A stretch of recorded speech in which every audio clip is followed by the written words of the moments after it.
नमस्कार, देवभूमि समाचार में आपका स्वागत है। आपके साथ मैं रीना झा बालियान। खबरों का रुख करेंगे, लेकिन उससे पहले एक नजर डालते हैं इस वक्त की हेडलाइंस पर। सशक्त उत्तराखंड 2025 पर सीएम धामी का फोकस। ग्राम्य विकास व पंचायती राज विभाग के अधिकारियों को दिए निर्देश। स्थानीय उत्पादन और गांव के विकास पर दिया जाए ध्यान।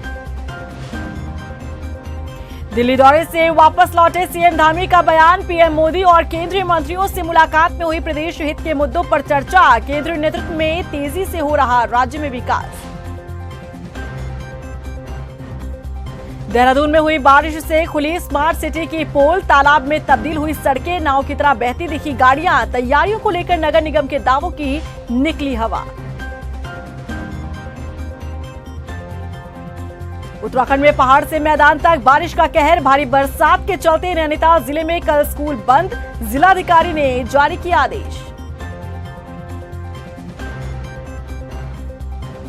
और चलिए बुलेटिन की शुरुआत कर लेते हैं। मुख्यमंत्री पुष्कर सिंह धामी ने सचिवालय में सशक्त उत्तराखंड 2025 के लक्ष्य को हासिल करने के लिए ग्राम्य विकास और पंचायती राज विभाग की समीक्षा की। मुख्यमंत्री ने अधिकारियों को निर्देश दिए हैं कि उत्तराखंड के स्थानीय उत्पादों को बढ़ावा देने के साथ ही ऑनलाइन और ऑफलाइन उत्पादों की मार्केटिंग की बेहतर व्यवस्था की जाए। इसके अलावा मुख्यमंत्री ने अधिकारियों को निर्देश दिए हैं कि गाँव में जो भी विकास के कार्य किए जा रहे हैं उसमें स्थानीय लोगों को प्राथमिकता मिले और गांव में सोलर लाइट को बढ़ावा दिया जाए। वहीं सीएम धामी ने कहा कि 2025 तक 1.25 लाख लखपति दीदी बनाने का लक्ष्य रखा गया है। अब तक प्रदेश में 40,000 लखपति दीदी बन चुकी हैं। पीएम मोदी से मुलाकात को लेकर सीएम धामी का कहना है कि उत्तराखंड में प्रधानमंत्री ने कई सौगातें दी हैं, जिस वजह से उत्तराखंड में कई विकास के कार्य चल रहे हैं और इन्हीं विकास कार्यों की जानकारी देने के लिए उन्होंने प्रधानमंत्री नरेंद्र मोदी से मुलाकात की। उन्होंने कहा कि केदारनाथ, बद्रीनाथ और ऋषिकेश कर्णप्रयाग रेलवे प्रोजेक्ट्स की रफ्तार पर भी पीएम मोदी से बातचीत हुई। राज्य के अंदर अनेकों योजनाएं, परियोजनाएं माननीय प्रधानमंत्री जी के बनने के बाद यहाँ प्रारंभ हुई हैं। उन सभी योजनाओं की बीच में जो स्थिति है, जो समीक्षा है या प्रगति है, उन सभी के बारे में उनको अवगत कराया है। और माननीय प्रधानमंत्री जी ने भी उत्तराखंड के अंदर जो महत्वाकांक्षी प्रोजेक्ट यहाँ पर चल रहे हैं, जैसे ऋषिकेश कर्णप्रयाग रेल लाइन है, इसी प्रकार से बद्रीनाथ धाम का मास्टर प्लान, केदारनाथ जी का पुनर्निर्माण और अनेकों जो कार्य यहाँ पर हो रहे हैं, उन सभी के बारे में उन्होंने उनकी स्थिति के बारे में जानकारी प्राप्त की है। और बहुत सारे ऐसे प्रकरण भारत सरकार में हैं और उनके लिए मैंने उनसे निवेदन भी किया है कि उत्तराखंड राज्य को जल्दी जैसे देहरादून में सौंग बांध परियोजना के लिए मैंने निवेदन किया है। अमृतसर कोलकाता कॉरिडोर के बारे में अनेकों ऐसे कार्य हैं, उन सभी के बारे में किया है। वहीं दिल्ली में बीजेपी नेताओं से मुलाकात को लेकर मुख्यमंत्री पुष्कर सिंह धामी का कहना है कि प्रदेश में जो महासंपर्क अभियान चल रहा है उसको लेकर उन्होंने राष्ट्रीय अध्यक्ष से मुलाकात की और संगठन संबंधित बातचीत की, जिसका संज्ञान पीएम मोदी ने भी लिया। इसके साथ ही उन्होंने कई केंद्रीय मंत्रियों से मुलाकात कर राज्य के विकास से जुड़े मुद्दों पर चर्चा की। इस बार चूंकि मेरा विस्तृत रूप से जो दौरा था वो अभी तक जो महाजनसंपर्क अभियान जो पार्टी का पिछले 1 महीने से चला है, उसमें अनेकों कार्यक्रम उत्तराखंड के अंदर हुए हैं, बड़े कार्यक्रम हुए हैं। रुड़की में हमारी बड़ी रैली हुई है। उन सभी के बारे में और जो आपस में हम लोगों का एक समन्वय रहता है, किस प्रकार से संगठन काम करता है, उस पर माननीय राष्ट्रीय अध्यक्ष से चर्चा हुई है और माननीय प्रधानमंत्री जी से और अन्य केंद्रीय मंत्रीगणों से, सभी से उनके संबंधित जो विभाग है, उन विभागों के संबंध में चर्चा हुई। प्रधानमंत्री नरेंद्र मोदी को उत्तराखंड के काफल काफी भाए हैं। उन्होंने रसीले और दिव्य मौसमी फल भेजने पर मुख्यमंत्री पुष्कर सिंह धामी को पत्र भेजकर आभार जताया। सीएम धामी ने दिल्ली दौरे के समय प्रधानमंत्री को उत्तराखंड का प्रसिद्ध फल काफल भेंट किया था। प्रधानमंत्री मोदी ने पत्र में कहा है कि देवभूमि उत्तराखंड से भेजे गए रसीले और दिव्य मौसमी फल काफल प्राप्त हुए हैं। हमारी प्रकृति ने हमें एक से बढ़कर एक उपहार दिए हैं और उत्तराखंड तो इस मामले में बहुत धनी है, जहां औषधीय गुणों से युक्त यहां पर कंदमूल और फल फूल प्रचुर मात्रा में पाए जाते हैं। काफल की तारीफ किए जाने पर मुख्यमंत्री पुष्कर सिंह धामी ने कहा कि इससे प्रदेश का गौरव बढ़ा है। प्रधानमंत्री जी का धन्यवाद करना चाहता हूं कि प्रधानमंत्री जी उत्तराखंड की जो हर चीज़ से जुड़े हुए हैं, यहाँ से उनका लगाव है। काफल हमारे यहाँ का बहुत ही इस मौसम में होने वाला फल है। माननीय प्रधानमंत्री जी ने उसको पत्र के माध्यम से और स्वयं उन्होंने उसको कहीं न कहीं उसको खाया है, तो हम लोगों का मान सम्मान बढ़ा है, उत्तराखंड के फल की पहचान बढ़ी है। मैं उनका धन्यवाद करना चाहता हूँ। स्मार्ट शब्द आते ही आपके जहन में खूबसूरत सी तस्वीरें बनने लगती है, आंखों के सामने बेहतरीन दृश्य नजर आने लगता है। यकीनन ठीक ऐसी ही कल्पना आपने स्मार्ट दून को लेकर भी की होगी, लेकिन जो तस्वीरें हम आपको दिखाने जा रहे हैं उसे देखकर आप भी कहेंगे क्या यही है स्मार्ट दून? देखिए रिपोर्ट। सीईओ साहिबा, सुनिए स्मार्ट दून की डर्टी पिक्चर।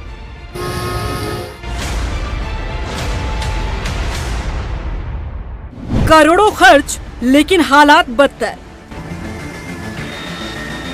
स्मार्ट सिटी की ये कैसी कहानी? एक बारिश में शहर हुआ पानी पानी। देखिए सीईओ साहिबा, देखिए मैडम सोनिका, ये आपका ही दून है ना? वही दून जिसे आप स्मार्ट बताती हैं, वही स्मार्ट दून जिस पर अब तक करोड़ों खर्च किया जा चुका है, वही स्मार्ट दून जिसका सपना दून वासियों को दिखाया जा रहा है। लेकिन ये क्या, यहाँ तो स्मार्ट तस्वीर की जगह डर्टी पिक्चर नजर आ रही है।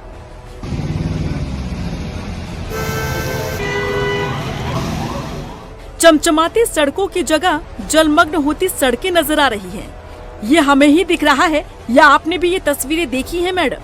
खैर, जमाना सोशल मीडिया का है, तस्वीरें तो आपके व्हाट्सएप तक भी पहुंची गई होंगी। अब जब तस्वीरें आपने देख ही ली है तो अब जवाब देना भी आपका ही बनता है ना मैडम? क्या हुआ बरसात से पहले हुई बैठक का? क्या हुआ अधिकारियों को लगाई गई फटकार का? क्या हुआ आपके उस दावे का जिसमें आपने बरसात शुरू होने से पहले ड्रेनेज सिस्टम को मेंटेन करने के लिए कहा था? स्मार्ट दून की कहानी हम आपको बताएं उससे पहले जरा यहाँ की डर्टी पिक्चर आप ही देख लीजिए कि आखिर देहरादून को स्मार्ट बनाने का हल्ला जो किया जा रहा है उसकी हकीकत क्या है। ये तस्वीरें देहरादून के उस इलाके की हैं जहां हर रोज हजारों लाखों की संख्या में लोग होकर गुजरते हैं, लेकिन एक घंटे की बारिश ने इस इलाके का हुलिया ही बदल कर रख दिया।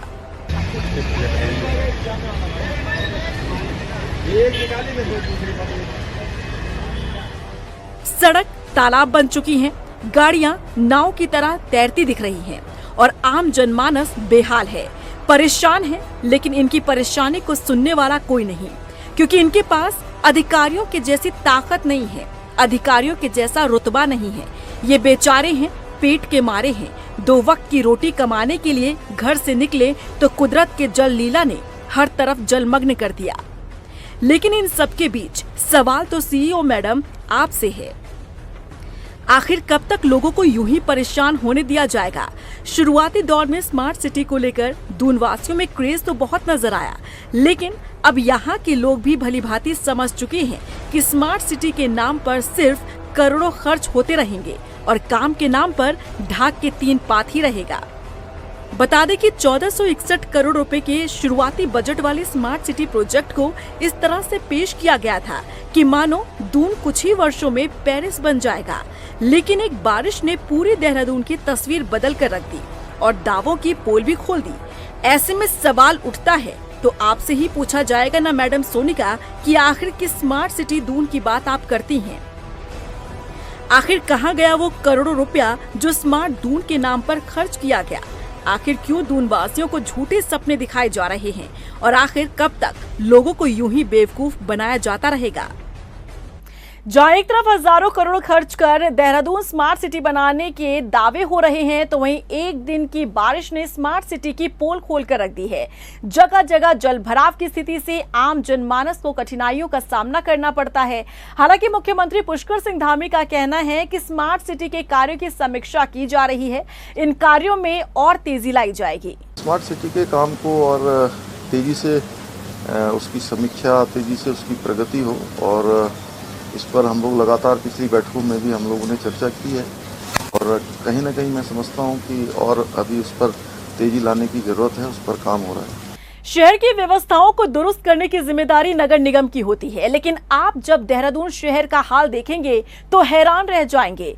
महज 1 घंटे की बारिश ने दून शहर को पूरी तरह से जलमग्न कर दिया। यहां की व्यवस्था को दुरुस्त बताने वाले दून के मेयर सुनील उनियाल गामा के दावों की पोल खुलकर रख दी है। देखिए रिपोर्ट।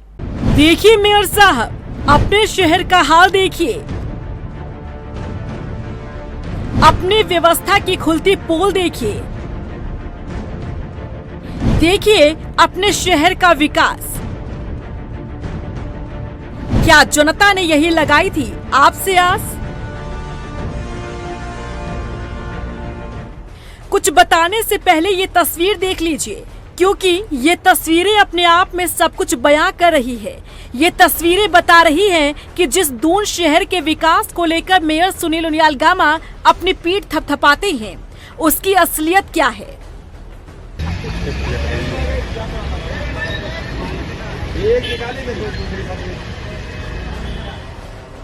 मेयर साहब, आप भी देखिएगा, एक एक तस्वीर जो आपके सत्ता में रहते हुए कराए गए कार्यों की पोल खोल रही है। महज घंटे भर की बारिश ने आपके दून का हाल क्या कर दिया है, इन तस्वीरों को देखकर अंदाजा लगाना कठिन नहीं है। आप भी इसी सड़क से होकर गुजरते होंगे ना मेयर साहब? क्या आपकी गाड़ी भी बीच सड़क पर कभी रुकी है? क्या आपको भी तालाब नुमा सड़क से पैदल होकर कभी गुजरना पड़ा है? शायद नहीं, क्योंकि आपने इस बदहाल व्यवस्था को महसूस किया होता तो शायद आज दून वासियों को ऐसे हालातों से होकर नहीं गुजरना पड़ता।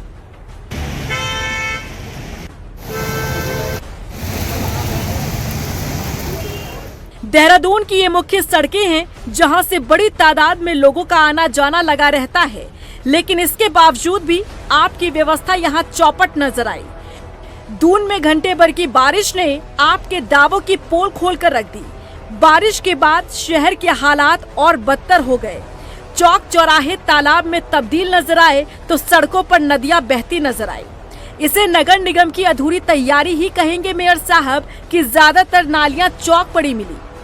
मॉनसून से पहले जो आपने दावे किए थे उसकी हवा निकलती नजर आई। इन तस्वीरों को देखने के बाद तो सवाल उठते हैं मेयर सुनील उनियाल गामा जी कि आखिर कहां गई नगर निगम की व्यवस्था? मॉनसून से पहले की गई तैयारी आखिर कहां है? क्यों नालियों की सफाई समय पर नहीं की गई? क्यों सड़क के बीचों बीच खुले होल को बंद नहीं किया गया? ये तमाम सवाल हैं जिनके जवाब तलाशना वाकई में जरूरी है। आम जनता को बरसात के समय जिस तरह की परेशानियां हो रही हैं, आखिर उसके लिए जिम्मेदार किसे समझा जाए मेयर साहब? क्या है इसका आपके पास कोई जवाब? शिक्षा नगर में भी बारिश ने नगर निगम के दावों की पोल खोलकर रख दी। चंद घंटे हुई बारिश की वजह से सड़कें तालाब में तब्दील हो गई हैं। सड़कों में पानी होने की वजह से यातायात ठप हो गया। बारिश का पानी लोगों के घरों दुकानों में जा घुसा। हल्द्वानी में भारी बारिश के अलर्ट के बाद प्रशासन ने एहतियात के तौर पर सभी आंगनबाड़ी और स्कूलों को बंद करने का फैसला लिया है। जिलाधिकारी ने आंगनबाड़ी केंद्र के अलावा क्लास 1 से 12 तक के सभी स्कूलों को बंद करने के आदेश जारी किए हैं। प्रदेश भर में महिला कांग्रेस ने बढ़ती महंगाई के खिलाफ प्रदर्शन किया। महिला कांग्रेस के कार्यकर्ताओं ने केंद्र और राज्य सरकार के खिलाफ नारेबाजी करते हुए कहा कि आज सब्जियों के दाम आसमान छू रहे हैं। लगातार बढ़ रहे खाद्य पदार्थों के दामों की वजह से महिलाओं की रसोई का बजट बिगड़ गया है। देखिए, हम लोग कहते हैं कि सरकार हमेशा महिलाओं की बात करती है, लोगों की बात करती है और सरकार बार बार आई है, लेकिन जब से सरकार आई, जब जो 2014 में सरकार नहीं थी तो इनका एक नारा था बहुत हुई महंगाई की मार। अब की बार जो सरकार का नाम आपको ही पता है, लेकिन जिस दिन से बीजेपी की सरकार केंद्र में और प्रदेश में आई है, दिन प्रतिदिन हम राशन के दाम बढ़े, सब्जियों के दाम बढ़े, फलों के दाम बढ़े, सिलेंडर का दाम बढ़ा, हर तरीके से महंगाई इन्होंने करी हुई। आज एक आम महिला है, उसके बच्चे को रोजगार नहीं है और उसके किचन पे महंगाई के रूप में एक बहुत बड़ा प्रहार इस सरकार द्वारा किया जा रहा है। इसके विरोध में आज हमने प्रदर्शन कर रहे हैं। राजधानी देहरादून में भी लोकसभा चुनाव को लेकर हलचल तेज हो गई है। कांग्रेस के महानगर अध्यक्ष जसविंदर सिंह गोगी ने बताया कि आगामी नगर निकाय और लोकसभा चुनाव की तैयारी को लेकर कमेटी गठन की गई है, जिसकी सूची जारी कर दी गई है। गोगी ने कहा कि कमेटी के सदस्य कई मुद्दों को लेकर जनता के बीच में जाएंगे। सदस्य सरकार की नाकामियों से जनता से रूबरू करवाएंगे। महानगर कांग्रेस कमेटी की जो प्रथम कार्यकारिणी की सूची है, प्रदेश नेतृत्व के अनुमोदन के बाद हम उसका प्रकाशन कर रहे हैं, जिसमें हम लोगों ने 21 उपाध्यक्ष, 31 महामंत्री, 32 सचिव और 2 साथियों को मीडिया की जिम्मेदारी दी है हम लोगों ने। और जो वरिष्ठ कांग्रेस के हमारे साथी हैं उन्हें वरिष्ठ आमंत्रित सदस्य के रूप में 19 लोगों को हम लोगों ने इसमें रखा है और एक बैलेंस टीम बनाई है। सभी धर्म, जाति, समुदाय के लोगों को एक इसमें हम लोगों ने स्थान दिया है और मुझे पूरी उम्मीद है कि आने वाले लोकसभा चुनाव और नगर निगम के चुनाव में ये कमेटी बहुत अच्छा प्रदर्शन करेगी और हम लोग कांग्रेस जो है परचम लहराएगा। हरिद्वार में कांवड़ मेले में आ रहे शिव भक्तों का स्वागत हेलीकॉप्टर से पुष्प वर्षा करके किया जा रहा है। बता दें कि सूबे के मुखिया पुष्कर सिंह धामी के निर्देश पर शिव भक्तों का स्वागत पुष्प वर्षा से किया जा रहा है। जिला अधिकारी धीरा सिंह गर्भयाल ने बताया कि कांवड़ यात्रा के मुख्यमंत्री द्वारा लगातार समीक्षा की जा रही है और मुख्यमंत्री के आदेश के बाद ही जिला प्रशासन हरिद्वार में आने वाले लाखों कांवड़ियों के स्वागत के लिए हेलीकॉप्टर से पुष्प वर्षा कर रहा है। देहरादून के आरटीआई एक्टिविस्ट विजय वर्धन डंडरियाल ने आरटीओ देहरादून सुनील शर्मा पर करोड़ों रुपए के राजस्व को नुकसान पहुंचाने का आरोप लगाया है। तो वहीं आरटीओ देहरादून ने भी उनके ऊपर लगे आरोपों को निराधार बताया है और अपने ऊपर लगे आरोपों पर स्पष्टीकरण मांगा है, जिसके लिए उन्होंने आरटीआई एक्टिविस्ट विजय वर्धन डंडरियाल को लीगल नोटिस भी जारी कर दिया है। आखिर ये पूरा मामला क्या है, इस रिपोर्ट से समझिए।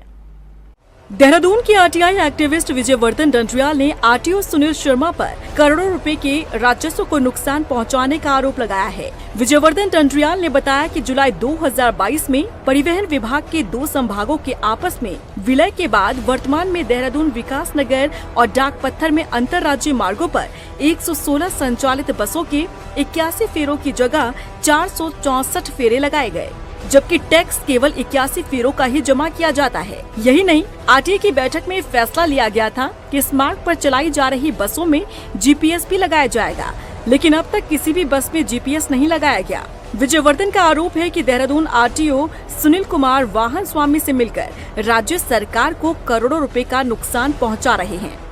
35 बसें इनके साथ और ऐड करी गई है, तो इसके साथ हो गई 116 से 117 बसें के आसपास जो है अभी डाक पत्थर विकास नगर में संचालित हो रही हैं, जबकि टैक्स ये जो है आधी गाड़ी का टैक्स दे रहे हैं और कम से कम जो है 40 से 76 गाड़ी इस समय जो है बिना टैक्स के संचालित हो रही है। परिवहन विभाग द्वारा इन सभी गाड़ियों के ऊपर जीपीएस लगाने का आदेश क्यों नहीं दिया गया, जहाँ पर ये लोग टैक्स चोरी कर रहे हैं? इसलिए नहीं दिया जा रहा है क्योंकि जब जीपीएस के द्वारा अगर जब कमांड की जाएगी तो हमें पता लग जाएगा गाड़ी जो है कितने किलोमीटर वहां संचालित हो रहा है। तो कहीं ना कहीं इसमें जो है आरटीओ की जो है मिलीभगत भी साफ उजागर हो रही है। आरटीआई एक्टिविस्ट विजय वर्धन डंडरियाल ने जिस तरह से आरटीओ के खिलाफ करोड़ों रुपए के राजस्व का नुकसान बताया है, तो वहीं आरटीओ इन सभी आरोपों को निराधार बताते हुए आरटीआई एक्टिविस्ट से स्पष्टीकरण मांगा है। इतना ही नहीं, आरटीओ सुनील शर्मा ने कहा कि 116 संचालित बसों के 81 फेरों की जगह 464 फेरे किस आधार पर हो सकते हैं, क्योंकि ऐसे में तो 2 मिनट प्रति बस का फेरा लगेगा और ये मुमकिन नहीं है। ये बिल्कुल गलत आरोप है और मैं आपको ये बताना चाहूँगा कि 464 फेरे लगाने के लिए 12 घंटे तक भी अगर बस चलती रहे तो भी हर 1.5 मिनट में एक बस को जाना पड़ेगा, जो कि प्रैक्टिकली पॉसिबल भी नहीं है। उनके द्वारा जो आरोप लगाया है वो पूरी तरह मनगढ़ंत है, ना किसी कैलकुलेशन पर बेस्ड है। इसी वजह से उनको मैंने नोटिस दिया है और नोटिस में उनको कहा गया है कि जो भी आरोप उन्होंने लगाए हैं उनके वो तथ्य प्रस्तुत करें। अगर वो तथ्य और वेरीफेबल अगर डॉक्यूमेंट्स प्रस्तुत करते हैं तो उस पर पूरी जांच करेंगे और उनके तथ्य अगर सही पाए गए तो उसके खिलाफ कार्रवाई की जाएगी। इस पूरे मामलों की जांच पड़ताल के लिए जब हमारी टीम ग्राउंड जीरो पर उतरी तो देखा कि विकास नगर की ओर जाने वाली बसों का फेरा कम से कम 20 से 25 मिनट के बीच लग रहा है, जिस आधार पर कह सकते हैं कि आरटीओ पर लगाए जा रहे आरोप में सच्चाई नहीं है। खैर, आरोप लगे हैं तो अब देखना ये होगा कि इसमें कितनी सच्चाई और कितना झूठ है। उत्तराखंड पुलिस प्रदेश में आने वाले कांवड़ियों से यातायात के नियमों का पालन करा रही है। पुलिसकर्मी अन्य जिलों से आ रहे वाहनों की चेकिंग कर रहे हैं। बिना नंबर प्लेट और बिना साइलेंसर के सड़क पर दौड़ रही गाड़ियों को सीज किया जा रहा है। दरअसल ये तय किया गया है, मीटिंग पीछे डीजीपी साहब ने ली थी हरिद्वार में, कि जो भी बाहर से जो भी कावड़िया आ रहे हैं, कावड़ियों के साथ में जो है बाइक से ला रहे हैं, तो बाइक में जो है नंबर हो, नंबर प्लेट हो और दूसरा साइलेंसर लगा हो। बिना साइलेंसर के जो भी बाइकें वगैरह आ रही है उन बाइकों को हम बॉर्डर पे सीज कर रहे हैं और उनको आगे नहीं जाने दिया जा रहा है। यह निर्देश है, इसका सख्ती से पालन हम यूपी बॉर्डर से जो भी लगी हुई हमारी चेक पोस्ट है उन पे किया जा रहा है। देहरादून स्थित राजभवन ऑडिटोरियम में प्रथम महिला गुरमीत कौर की अध्यक्षता में महिलाओं के लिए एक स्वास्थ्य कार्यशाला आयोजित हुई और इस कार्यशाला में सीएमआई अस्पताल के विभागाध्यक्ष स्त्री और प्रसूति रोग डॉक्टर सुमिता प्रभाकर ने महिलाओं को ब्रेस्ट कैंसर और सर्वाइकल कैंसर के संबंध में बचाव के लिए जागरूक किया। इस मौके पर डॉक्टर सुमिता प्रभाकर ने कहा कि ब्रेस्ट कैंसर की प्रारंभिक पहचान महत्वपूर्ण है। इसके लिए स्क्रीनिंग किया जाना जरूरी है जिससे कैंसर की पहचान हो सके और इसका इलाज जल्द से जल्द शुरू किया जा सके। उन्होंने महिलाओं को संतुलित आहार, वजन की देखभाल, तनाव मुक्त और नियमित व्यायाम करने की सलाह दी। देहरादून के थाना डालनवाला में 3 जुलाई को हुई चोरी की घटना का खुलासा करते हुए एक चोर को गिरफ्तार किया गया है। पुलिस ने चोरी किए गए मोबाइल के साथ ही लूट की घटना को अंजाम देने वाले आरोपी को गिरफ्तार किया। अभियुक्त के पास से 3 अलग अलग कंपनी के मोबाइल फोन बरामद हुए हैं। पूछताछ में अभियुक्त ने बताया कि उसने सिक्किम मणिपाल यूनिवर्सिटी से ऑनलाइन MBA किया हुआ है। डालनवाला थाना क्षेत्र के अंदर जो यहाँ पर जसवंत जो मॉडर्न स्कूल है उसके आसपास एक पर्स छीनने की घटना हुई थी, पर्स लूटने की घटना हुई थी। उसका भी अनावरण कर लिया गया है। उसमें जो अभियुक्त है उसकी अरेस्टिंग हो गई है। उसमें जो आपका जो स्कूटी बरामद जो इस्तेमाल किया गया था वो बरामद हो गया है। उसमें 40,000 गया था, 40,000 के अगेंस्ट 35,000 रुपया जो है वो बरामद कर लिया गया है। जो अन्य सामान थे वो भी बरामद कर लिया गया है। तो इस टीम को मेरे द्वारा भी 5,000 के नाम। राजधानी देहरादून में हुई चेन स्नैचिंग की वारदात को अंजाम देने वाले 2 आरोपियों को पुलिस ने गिरफ्तार कर लिया। पुलिस ने आरोपियों के पास से लूटी गई चेन भी बरामद की है। मामले का खुलासा करते हुए SSP ने बताया कि आरोपी नशे के आदी हैं। अपनी जरूरतों को पूरा करने के लिए आरोपियों ने बुजुर्ग से चेन लूटी। 3 जुलाई को सायंकाल लगभग 6:30-7 बजे के बीच में नेहरू कॉलोनी थाना क्षेत्र के अंदर जो अपर बद्रीस कॉलोनी है वहाँ पर एक चैन स्नैचिंग की घटना हुई थी और हमारे टीम ने उसी समय से लग करके लगभग 75 हम लोगों ने CCTV फुटेज खंगाल करके जो है इसमें 2 अभियुक्त पकड़ लिए गए हैं और उसमें जो है आपका जो मोबाइल जो चैन स्नैच किया गया था, चैन स्नैच जो घटना हुई थी उसको चैन को बरामद किया गया है। जो स्कूटी इसमें इस्तेमाल किया गया था वो भी बरामद हुआ गया है। दोनों अभियुक्तों का आपराधिक इतिहास है और टीम को मेरे द्वारा 5,000 के इनाम। लोहाघाट के मरोड़ा खान के पास देहरादून से पिथौरागढ़ जा रही रोडवेज बस हादसे का शिकार हो गई। इस बस में 26 यात्री सवार थे जिसमें से चालक परिचालक समेत 6 लोगों को गंभीर चोट आई। बताया गया कि हादसा रोडवेज बस का ब्रेक फेल होने की वजह से हुआ।